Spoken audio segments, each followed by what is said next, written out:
হাজিদের সেবায় এবার উজ্জ্বল দৃষ্টান্ত স্থাপন করেছে পাকিস্তান।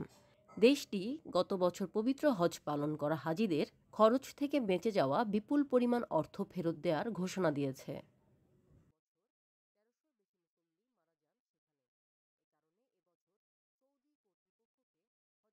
পাকিস্তানের ধর্ম বিষয়ক মন্ত্রী চৌধুরী সালেক হুসাইন গত বছর হজ করা সব হাজিদের 20,000 থেকে 1,40,000 রুপি পর্যন্ত ফেরত দেওয়ার ঘোষণা দিয়েছেন। মূলত হজের জন্য হাজিদের কাছ থেকে নেওয়া অর্থ বেঁচে যাওয়ার কারণেই তা ফেরত দিচ্ছে দক্ষিণ এশিয়ার এই দেশটি। এবছরও হাজিদের জন্য সর্বোত্তম সুযোগ সুবিধা দেয়া হবে বলে জানিয়েছেন তিনি। পাকিস্তানে এবছরও হজের খরচ বাড়েনি।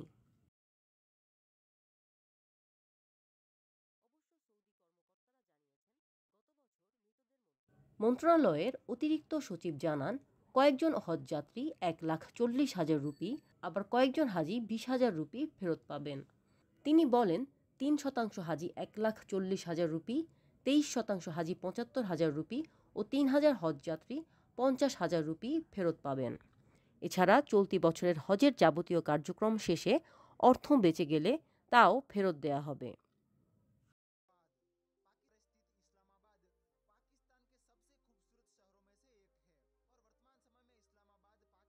পাকিস্তানে গত বছর হজের প্যাকেজের মূল্য নির্ধারণ করা হয়েছিল 10,75,000 রুপি।